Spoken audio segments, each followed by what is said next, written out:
अभी स्वागत कर लेता हूँ। चाहता हूँ मैंने आपको सावित्री नाटक पढ़ाते समय अंतिम चरण में मैंने बता दिया है, वह पेज नंबर 53 में है। अभी कहानी किस तरह बड़ी है देखिए कि सावित्री सत्यवान को बचा लेना चाहती है या जिंदा पाना चाहती है। यमदूतों से वह विनती करती है, परंतु यमदूत असहायक बनते हैं और कहते हैं हम तो कुछ नहीं कर सकते। यदि हो सका तो यमराज ही कर सकता है कुछ। इसलिए कुछ उनसे प्रार्थना करने के लिए यमदूत कहते हैं। इतने में भैंसा में बैठकर यमदूत वहीं प्रवेश करता है। तो सावित्री पूछती है, क्या पूछती है? तो वह कौन है यहाँ आने वाला? तो यमदूत कहता है यही यमराज है। और अब कर लो उनसे प्रार्थना। सुंदर नारियां महाराज की कमजोरी है। थोड़ा अगर सलीके से अपनी बात महाराज के सामने रखोगी तो हो सकता है तुम्हारी बात मान भी जाए। यहाँ तक हमने पढ़ा है। और बाद की जो घटनाएं हैं, तो घटनाओं को हमें आज पढ़ना है।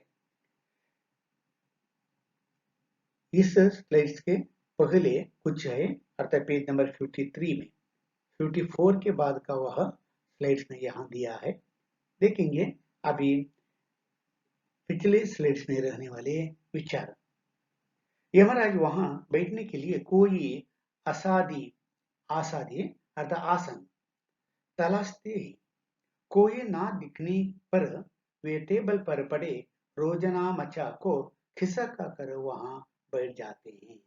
रोजना मचा को खिसकना ಹೇಳ್ಕೊಂಡು उस पर वह बैठता है। यमराज की निगाह पहले धरती पर पड़े सत्यवान सेठ पर पड़ती है, फिर राधा देवी पर।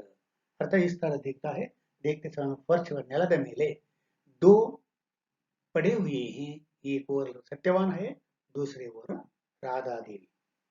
यमराज प्रश्न करता है, अरे ये दोनों कौन हैं जो धरती पर पड़े हुए हैं?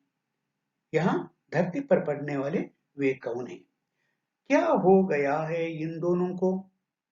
यमदूत ये कहता है, ये तो राधा देवी हैं, इन्होंने जहर पी लिया है। ये को इशारा करते हुए कहती है, इशारा करते हुए सूचिस्ता ಹೇಳ್ತಾ ಇದ್ದಾನೆ, यह है राधा देवी। इसने क्या किया है? जहर तथा पॉइजन को उसने पी लिया है। और सुनते हैं कि ये मर गई है। यमराज सुनते हैं मर गई है, ये क्या बात हुई? मैंने सुना है वो मर गई है। ये कैसे है? द्वंद्वात्मक विषय। तो मर जाने के बाद सुनने के विचार नहीं है, मर गई है बिल्कुल कह सकते हैं। परंतु यमदूत कहता है, महाराज राधा देवी का जीव लेने का परवाना हमारे पास नहीं है। तो मर जाने के बाद राधा देवी का जीव लेना है, तो उसका परवाना हमें नहीं है। तो यमराज फिर इनकी मृत्यु नहीं हुई होगी, तो उनको परवाना नहीं है, तो अर्थात इनका जीव लेने के लिए तुम्हें परवाना नहीं है, तो वह नहीं मरी है। सहसा राधा देवी आंखें खोलकर उठ बैठती है। देखो उसका मतलब है अभी वह मर रही नहीं है। तो सहसा तक्षण वह आंखें खोलकर उठ बैठती है राधा देवी। मैं कहाँ हूँ? सावित्री जी देखो तो क्या हो गया? हे बहन जी, तुमने पहले जहर पिया और अब पूछती हो मैं कहाँ हूँ?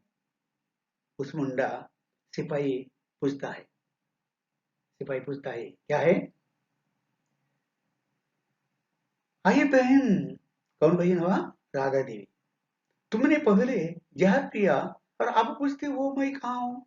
ಮೊದಲೇ ನೀವು ವಿಷ ಕುಡಿದಿದ್ದಿ, ಮತ್ತೆ ಈಗ ಎಲ್ಲಿದ್ದೀರಿ ಕೇಳ್ತೀಯ? चलो तुम्हें लॉकअप में बंद करो, भीतर घुसकर पूछना मैं कहाँ हूँ। आत्महत्या करना जुर्म है। यमराज सत्यवान की तरफ इशारा करके, और ये हैं कौन है? बहुत देर से निष्पन्द पड़े हैं। और यमराज यमदूतों से पूछता है, क्या पूछता है?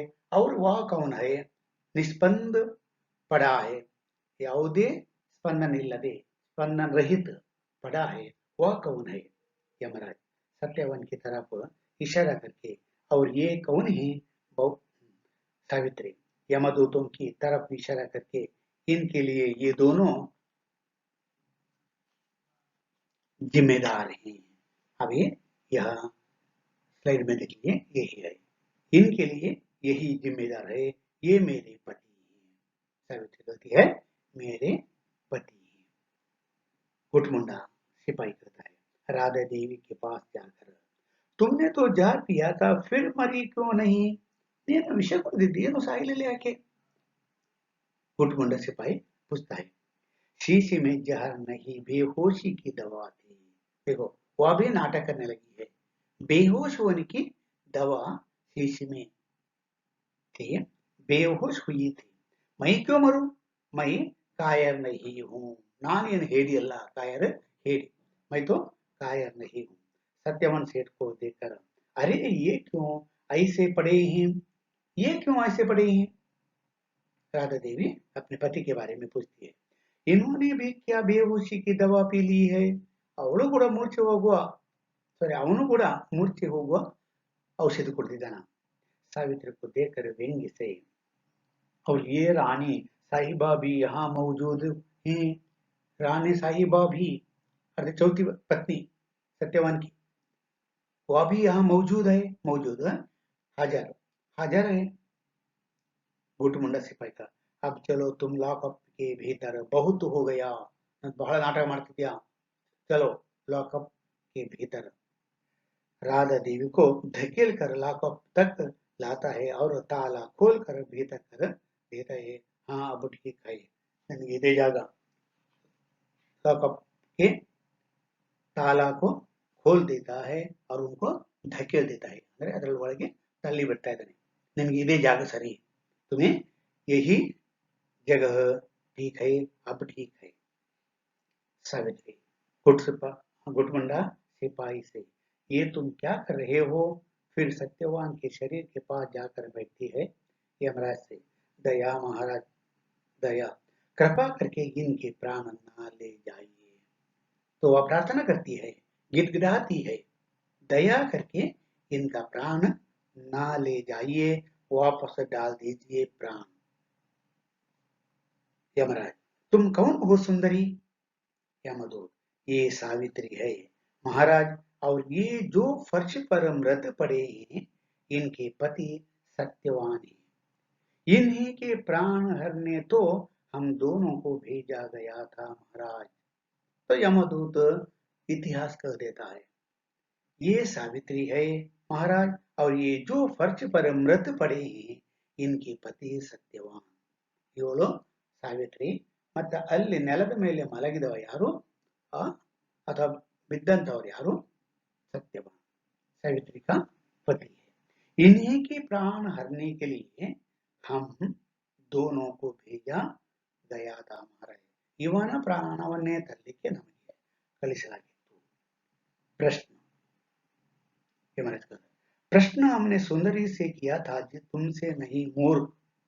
प्रश्न तो हमने सुंदरी से पूछा था, ಅವಳು ಹೇಳಬೇಕು, ನೀನೆಂತಕ್ಕೆ मूर्ख।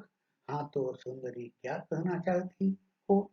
तभी गुटमुंडा सिपाही बदहवासी में दौड़ता हुआ आता है। उसे रोके महाराज, ಅವಳನ್ನು ನಿಲ್ಲಿಸಿ। किसे मूर्ख? उसे उस भैंसे को, नहीं नहीं, श्रीमान भैंसे को, जो शायद आपका है। जो श्रीमान भैंसा है उन्हें तो रोक लो।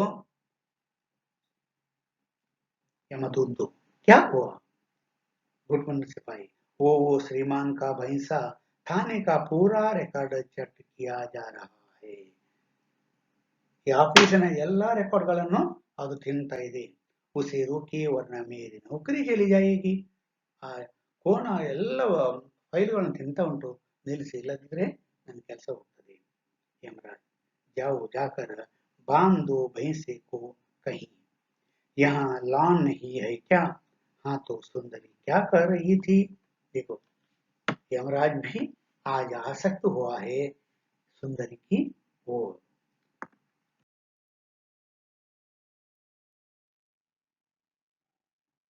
यमदूत तो बाहर जाता है। सावित्री, मेरे पति के प्राण लौटा दीजिए प्लीज महाराज, रिक्वेस्ट करती है। महाराज, मेरे पति के प्राण लौटा दीजिए, ನನ್ನ ಗಂಡನ ಪ್ರಾಣವನ್ನು ಉಳಿಸಿಕೊಡಿ। यमराज, प्राण लौटाना ब्रह्म जी के अधीन है देवी, हमारे अधीन हुआ नहीं है। प्राण लेने का काम हम करते हैं, प्राण देने का काम कौन करता है? ब्रह्मा जी है। किसी प्राणी की आयु वे ही घटा बढ़ा सकते हैं। किसी एक जीव या प्राणी की घटा आयु बढ़ाने की और घटाने का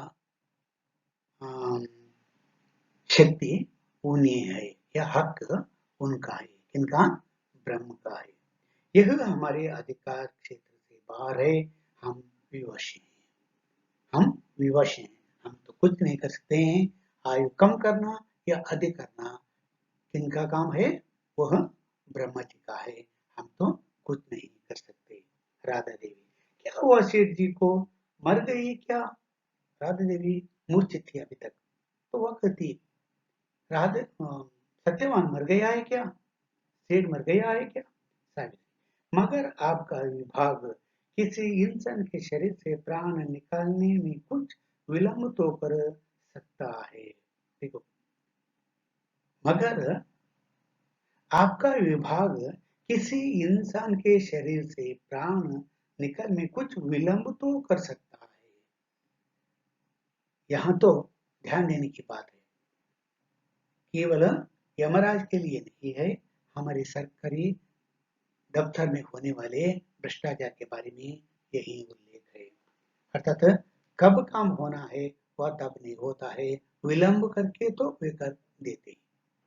तो इसी के लिए वह व्यंग्य करता है लेखक या नाटककार, क्या कर सकता है? विलंब करके तो प्राण ले जा सकते हैं। ಸ್ವಲ್ಪ ಲೇಟ್ ಆಗಿ ಆದ್ರೂ ಪ್ರಾಣ ಕೊಂಡು ಹೋಗ್ಬೋದು, ಬೇಡ ಅಂತಲ್ಲ। सावित्री कहती है, यमराज, नहीं भद्रे, विलंब से प्राणी की आयु बढ़ जाती है, हम ऐसा नहीं कर सकते। यमराज कहता है, विलंब करने से आयु बढ़ जाती है, हम ऐसे नहीं कर सकते। सावित्री, केवल आयु के मामले में ऐसी शक्ति क्यों? क्या दूसरे मामलों में विलंब नहीं होता? ಕೇವಲ ವಯಸ್ಸಿನಲ್ಲಿ ಮಾತ್ರ, ಬೇರೆ ಎಲ್ಲ ವಿಷಯಕ್ಕೆ ಆಗ್ತದೆ, ಇದಕ್ಕೆ ಯಾಕೆ ಆಗುದಿಲ್ಲ? हम तुम्हारा अभिप्राय नहीं समझे ದೇವಿ, ಯಮರಾಜ್ कहता, ನಿಮ್ಮ ಅಭಿಪ್ರಾಯ ಅಂದ್ರೆ ನಿಮ್ಮ ಮಾತಿನ ಅರ್ಥ ನಮಗೆ ಅರ್ಥ ಆಗಿಲ್ಲ। क्या कर रही है हमें पता नहीं हो रहा। सावित्री, किसी व्यक्ति द्वारा की गई प्रार्थना और उसके फलस्वरूप फल की प्राप्ति के बीच में कितना विलंब होता है आप जानते हैं महाराज? देवी, सावित्री, जब फल देने में प्रभु विलंब करते हैं तो आपको देह से प्राण निकलने की इतनी जल्दी क्यों रहती है? यहाँ भी आपको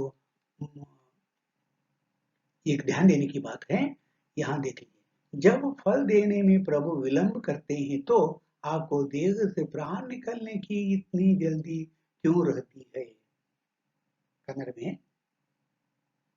ಪ್ರತಿಫಲ ಕೊಡುವಾಗ ದೇವರು ಲೇಟ್ ಮಾಡ್ತಾರೆ, ಕಾಯಿಸ್ತಾರೆ, ಪ್ರಾಣ ತೆಗೆದುಕೊಂಡು ಹೋಗೋ ಇಷ್ಟು ಬೇಗ ಯಾಕೆ? प्रतिफल देते समय भगवान कुछ देर कर लेता है, तो प्राण निकलने के लिए इतनी जल्दी क्यों है? ತಕೊಳ್ಳುವಾಗ ಹೇಗಿದೆಯೋ ಹಾಗೆ ಕೊಡುವಾಗಲೂ ಇರಬೇಕು, ತಕೊಳ್ಳುವಾಗ ಬೇಗ ಬೇಗ ತಗೊಳ್ಳೋದು, ಕೊಡುವಾಗ ಲೇಟ್ ಮಾಡೋದು, ಇಂಥ ಪ್ರವೃತ್ತಿ ಯಾಕೆ? क्यों? तुम्हारी ये बातें ईश्वरीय विधान के विपरीत हैं, जिन्हें सुनना भी पाप है।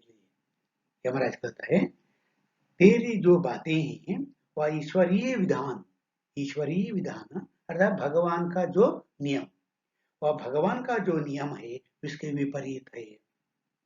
ದೇವರ ವಿರುದ್ಧವಾದ ನಿಯಮಗಳನ್ನು ನಾವು ಮಾತಾಡುವಾಗಿಲ್ಲ, ದೇವರ ಆಚರಣೆ ಬಗ್ಗೆ ನಾವು ಮಾತಾಡುವಾಗಿಲ್ಲ, ಅದು ವಿಪರೀತ। जिन्हें सुनाना भी पाप है, ಅದನ್ನು ಹೇಳುವುದು ಪಾಪ। ದೇವರು ಏನು ಹೇಳ್ತಾರೆ ಏನು ಮಾಡ್ತಾರೆ ಅದು ಒಪ್ಪಿಕೊಳ್ಳಲೇಬೇಕು. ಅತಃ ಅಧಿಕಾರಿಗಳು ಈಗ ಏನು ಮಾಡ್ತಾರೆ ನಾವು ಒಪ್ಪಿಕೊಳ್ಬೇಕು. ಹಿಂಸೆ ಮಾಡಿದ್ರು ಒಪ್ಪಿಕೊಳ್ಬೇಕು, ತಡವಾಗಿ ಮಾಡಿದ್ರು ಒಪ್ಪಿಕೊಳ್ಬೇಕು. ಸಾವಿತ್ರಿ, ಪಾಪ पुण्य की बात मैं नहीं जानती महाराज. पाप पुण्य का विचार ನನಗೆ ಗೊತ್ತಿಲ್ಲ. मैं इतना जरूर जानती हूँ कि हर विभाग में विलंब से काम होता है. देख लीजिए, आजकल सरकारी दफ्तरों में होने वाले भ्रष्टाचार है क्या है, हर एक काम देर से होता है, टाइम के लिए नहीं होता. ಸಮಯಕ್ಕೆ ಸರಿ ಯಾವುದು ಆಗುವುದಿಲ್ಲ, ಲೇಟ್ ಆಗಿ ಆಗುವಂಥದ್ದು. ಅದಕ್ಕೋಸ್ಕರ ಸಾವಿತ್ರಿ ಈ ಮಾತಿನಲ್ಲಿ ಹೇಳ್ತಾ ಇದ್ದಾಳೆ, ಅಥವಾ कैलाश चंद्र यहाँ ये बात बता देते हैं. वे कहते हैं कि हर विभाग में विलंब से काम होता है. विभाग डिपार्टमेंट, प्रत्येक डिपार्टमेंट ನಲ್ಲಿ हर एक डिपार्टमेंट में काम विलंब से होता है, तो प्राण लेने में क्यों जल्दी, ये प्रश्न सावित्री का. योजनाएं समय पर पूरी नहीं हो पाती. योजनाएं प्लान, जो प्लान है वह ठीक समय पर नहीं हो पाती. खींचता रहता है सब काम. खींचना ये ले लो, 5 ईयर में होना है तो 10 या 10 ईयर हुआ तो भी वह पूर्ण नहीं होता है. 1 साल में होने वाला 3 साल लेता है. इसलिए कहती है सावित्री, हर एक काम खींचता रहता है. ऐसे में अगर कोई प्राणी हफ्ता 2 हफ्ता अपनी आयु से अधिक जी लेता है तो क्या फर्क पड़ने वाला है.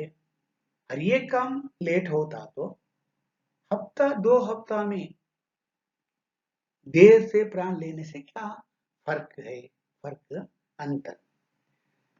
यमराज, हमारा विभाग थोड़ा अलग हटा की है देवी. हमारा विभाग ऐसा नहीं है, इससे कुछ अलग है. तो पृथ्वी पर जो नियम है वह यमराज का नहीं मानता है, और यहाँ के नियम कठोर हैं और थोड़े नहीं जा सकते हैं. अरे, और यहाँ के जो नियम, यमलोक के जो नियम है ये कठोर है और वे तोड़े नहीं जा सकते. तोड़े ना जाना, तोड़ना मुरियुವುದು. आ नियम मुरलिकी यारिಗೂ हक्किಲ್ಲ. ಯಾವ नियम उनको उनको पालन करना ही चाहिए, क्योंकि यमलोक के नियम है. तो अप्रत्यक्ष रूप से धरती के जो नियम है हर एक नियम तोड़ा जाता है और परिवर्तन किया जाता है, हटा दिया जाता है. परंतु यमलोक के नियम ऐसे नहीं है, यमराज कहता है. ನಮಗೆ ಗೊತ್ತಿದೆ, ನಮ್ಮಲ್ಲಿ ಎಂತ ಕಾನೂನು ಇದೆ ಆ ಕಾನೂನು ಪ್ರತಿ ಕಾನೂನು ಕಾಣ್ತಾ ಇದ್ದೇವೆ, ಅಥವಾ ಕಾನೂನಿನಲ್ಲಿ ಕೆಲವೊಂದು ಸಡಿಲಿ ಕಾಣ್ತಾ ಇದೆ. ಆದರೆ ಯಮಲೋಕದಲ್ಲಿ ಆಗ್ತದೆ ಇಲ್ಲ, ಎರಡೇ. ಆಗುದಾದ್ರೆ ಆಗ್ತದೆ, ಇಲ್ಲದಿದ್ರೆ ಇಲ್ಲ. ಆಗ್ತದೆ ಹೇಳಿ ಆಗುವುದಿಲ್ಲ ಮಾಡ್ಲಿಕ್ಕೆ ಆಗುದಿಲ್ಲ, ಆಗುವುದಿಲ್ಲ ಹೇಳಿ ಆಗ್ತದೆ ಮಾಡ್ಲಿಕ್ಕೆ ಆಗುದಿಲ್ಲ. यह यमलोक का नियम है. सावित्री, क्या खा कठोर से नरक भोगने की अवधि समाप्त होने के बाद भी आत्मा ये नरक में पड़ी सड़ती रहती है. सावित्री कहती है, नरक भोगने की अवधि समाप्त होने के बाद भी आत्मा ये नरक में पड़ी सड़ती रहती है. ಅಂದ್ರೆ ನರಕದಲ್ಲಿ, नरक में जो आत्माएं हैं उनकी अवधि है, तो अवधि समाप्त होने के बाद भी वही सड़ती है. ನರಕದಲ್ಲಿ ಅವರ ಅವಧಿ ಮುಗಿದ ನಂತರವೂ ಆತ್ಮಗಳು ಮತ್ತೆ ಉಳಿತಾ ಇರ್ತವೆ, ಅದಕ್ಕೆ ಮುಕ್ತಿ ಕೊಡ್ತಾ ಇಲ್ಲ. बिना विलंब किए आप उनको फौरन पुनर्जन्म के लिए क्यों नहीं भेज देते. पुनर्जन्म के लिए भेज देना चाहिए ना, क्यों नहीं भेज देते. यमराज, वो हो देवी, तुम तो हमारे ऊपर ही आक्षेप लगाने लगी, हमारे ऊपर ही आक्षेप लगाने लगी. सावित्री, वो हो देवी, आपके कठोर और ना तोड़े जाने वाले नियमों की व्याख्या कर रही हूँ।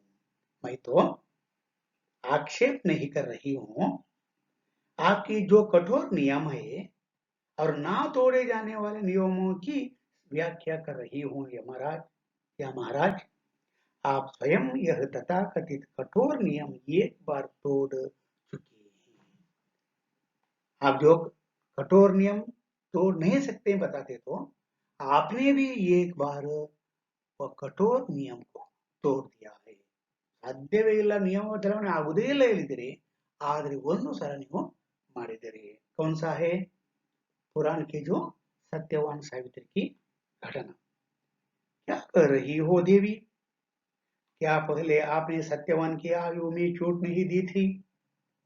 सत्यवान की आयु में, सत्यवान सावित्री में उनकी आयु में चोट नहीं दी थी ಅವನ ವಯಸ್ಸಿನಲ್ಲಿ ನೀವು ವಂಚನೆ ಮಾಡಲಿಲ್ವಾ? और उस सावित्री के कहने पर सत्यवान के प्राण वापस नहीं किए थे? बोलिए महाराज, सावित्री रिक्वेस्ट ನಲ್ಲಿ उनके प्राण लौटाया था ना, है या नहीं? आज फंसे महाराज।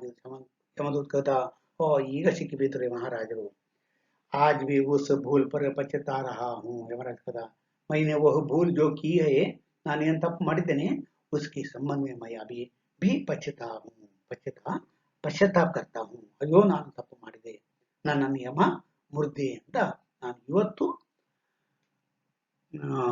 ಪಶ್ಚಾತ್ತಾಪ ಪಡ್ತಾ ಇದ್ದೇನೆ। और सत्यवान के प्राण लौटा कर मैंने ईश्वरीय विधान के विपरीत काम किया था। जो काम है सत्यवान के प्राण लौटाने का, वह सत्यवान का प्राण लौटाने के द्वारा मैंने क्या किया है? ईश्वरीय विधान, ईश्वरीय भगवान, भगवान का जो नियम है वह नियम को मैंने विपरीत काम किया था। ವಿಪರೀತ ವಿರುದ್ಧ, ಅದರ ವಿರುದ್ಧ ಕೆಲಸ ಮಾಡಿದೆ। ಅಂದ್ರೆ ಯಾರ ಪ್ರಾಣ ಕೊಡ್ಲಿಕ್ಕೂ ನನಗೆ ಹಕ್ಕಿಲ್ಲ, ಪ್ರಾಣ ಕೊಂಡು ಹೋಗುದು ಮಾತ್ರ ನನ್ನ ಕೆಲಸ। ಆದ್ರೆ ನಾನು ಒಂದ್ಸಲ ಏನ್ ಮಾಡಿದ್ದೇನೆ? ಪ್ರಾಣ ವಾಪಸ್ ಕೊಟ್ಟಿದ್ದೇನೆ। ಅಂದ್ರೆ ದೇವರ ನಿಯಮದ ವಿರುದ್ಧ ಮಾಡಿದ್ದೇನೆ, ನನಗೆ ಇವತ್ತು ನೋವಿದೆ। मैंने उस चतुर नारी के वाग्जाल में फंसकर बिना सोचे समझे उसे वरदान दे डाला था। वह चतुर नारी है, उनके वाग्जाल, वाग्जाल वाग प्लस जाल, वाग्जाल अर्थात क्या है? बोल। उनके बोल में फंसकर मैंने क्या किया है?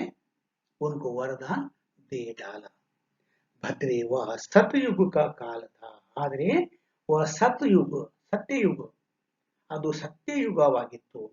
इस कलयुग में ऐसी भूल नहीं करूंगा, ಈ ಕಲಿಯುಗದಲ್ಲಿ ಅಂತ ತಪ್ಪು ಮಾಡುವುದಿಲ್ಲ। राधे मत करना महाराज,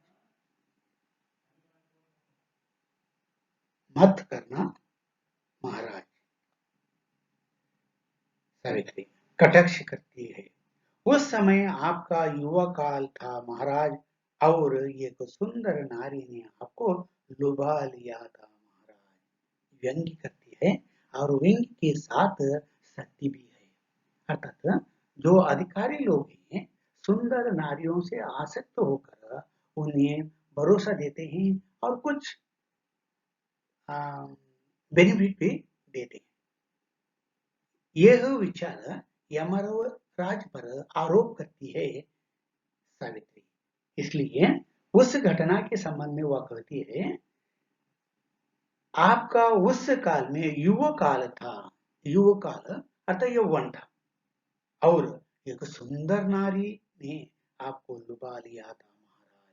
ಆ ಸುಂದರ ನಾರಿ ನಿನ್ನ ಮನಸ್ಸನ್ನು ಆಕರ್ಷಿಸಿತು, ಆದರೆ ನಿನ್ನ ಆಕರ್ಷಣೆ ಒಳಗಾಗಿ वरदान ಕೊಟ್ಟೆ। यमराज क्या कह रही हो देवी? हम देवों की आयु बढ़ती नहीं है, हम आज भी उतने ही तेजस्वी हैं जितने सतयुग में थे। ನಮಗೆ ವಯಸ್ಸು ಹೆಚ್ಚು ಕಡಿಮೆ ಆಗುವುದಿಲ್ಲ, ನಾವು ಒಂದೇ ರೀತಿ ಇರುವುದು। सतयुग में कैसे थे इसी तरह का आयु अब भी है। यमदूत दो वापस लौटता है। यमदूत एक, यमदूत दो से आज फंसे हैं महाराज, बड़े सयाने बनते थे।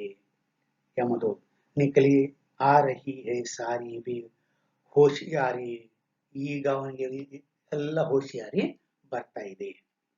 ಸಾವಿತ್ರಿ अगर आज भी उतने ही तेजस्वी ಅದೇ ರೀತಿಯ ತೇಜಸ್ವಿ ಇವತ್ತು ಆದ್ರೆ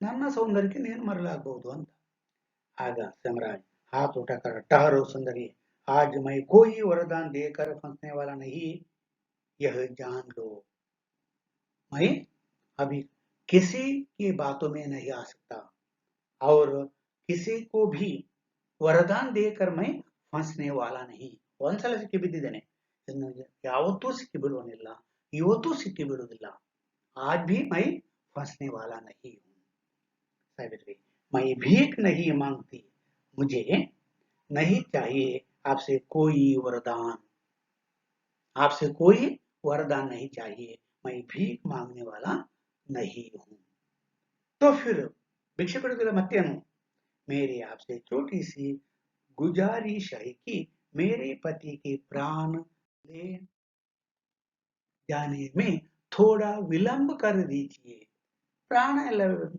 वापस ಕೊಡಬೇಡ ಸ್ವಲ್ಪ लेट ಮಾಡಿ कुछ समय विलंब कर लीजिए मैं प्राण लौटाने के लिए नहीं प्राण ले जाइए कुछ समय के लिए मुझे काम है तब तक विलंब कर लीजिए राधा देवी हरगीज मत करना महाराज ಹಾಗೆ ಮಾಡಬೇಡಿ ಯಾಕೆ ಅವನು ಸಾಯಬೇಕಂದ್ರೆ ಇವಳಿಗೆ ಸೌಂಟು ಯಾಕೆ ನಾಲ್ಕು ಮದುವೆ ಆಗಿ ಅಂದ್ರೆ ಸ್ವಾರ್ಥಕ್ಕೆ ಒಳಗಾಗಿದೆ ಆಧುನಿಕ ನಾರಿ ಎಂಬುದನ್ನು ಇಲ್ಲಿ ಲೇಖಕ ಹೇಳ್ತಾ ಇದ್ದಾನೆ हरगीज मत करना कभी भी ऐसा ना करना अर्थात प्राण लेने में लेट ना करना विलंब ना करना इस भोली भाली सी दिखने वाली औरत की बातों में मत आना अरे भोली भाली मुग्ध स्त्री के बातों में मत आना मोसे ಒಳಗಾಗ್ತೀರಿ ಬೇಡ ಸಾವಿತ್ರಿ जी प्रार्थना करती हूँ कि कुछ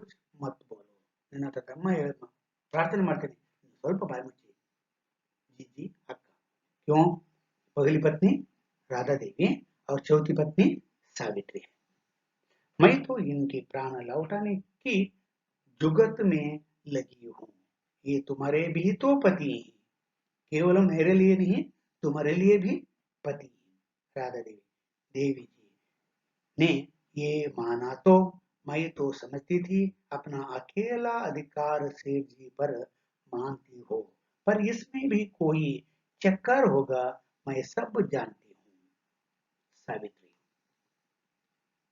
जी प्लीज अर्थात जी प्लीज बातें मत करो मुझे अपना काम करने दो उसका मतलब है क्योंकि आश्चर्य चिन्ह दिया है यमराज नहीं नहीं यह संभव नहीं है तुम्हारे पति के प्राण उसके शरीर से निकल चुके हैं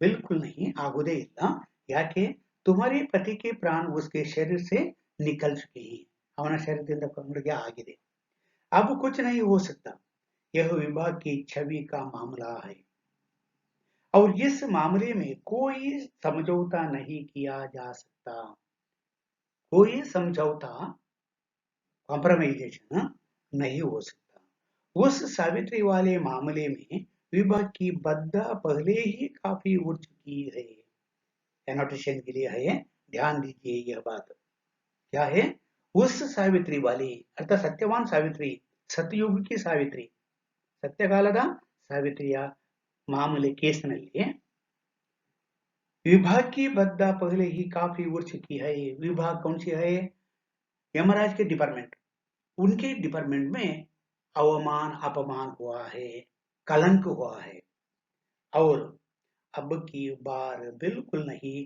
कोई गुंजाइश नहीं कोई गुंजाइश सुविधा नहीं है सावित्री आंचल की चोर को अंगुली पर लपेटती खोलती हुई आतर आंचल ಸೆರಗಿನ ತುದಿಯನ್ನು ಹೀಗೆ ಮಾಡಿಕೊಂಡು ಅವಳು ಹೀಗೆ ಇಟ್ಕೊಳ್ತಾ ಇದೆ ಭಿಕ್ಷೆ ಬಿಡ್ತಾ ಇದ್ದಾಳೆ ಏನಂತೆ महाराज बड़ी अच्छी छवि है आपके विभाग की क्या कहने वहां तो बड़ा भारी करप्शन है वही तो बड़ा भारी करप्शन है ऐसा करप्शन जिसकी कोई मिसाल नहीं मिसाल ना रहना उदाहरण ना रहना इस तरह सरकारी दफ्तरों में जो भ्रष्टाचार होता है, जो करप्शन होता है, इसी के संबंध में सावित्री कहकर अपने पति को बचाने का प्रयत्न करती है, उपाय ढूंढती है।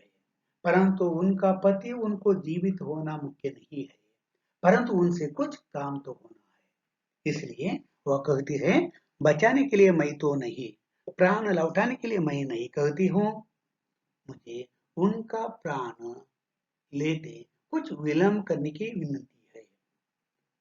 बाद में तो ले जाने के लिए वह मानती है।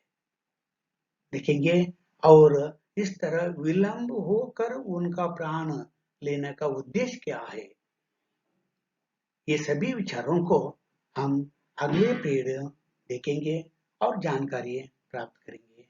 आज यह पाठ यहीं समाप्त कर देते हैं। नमस्कार।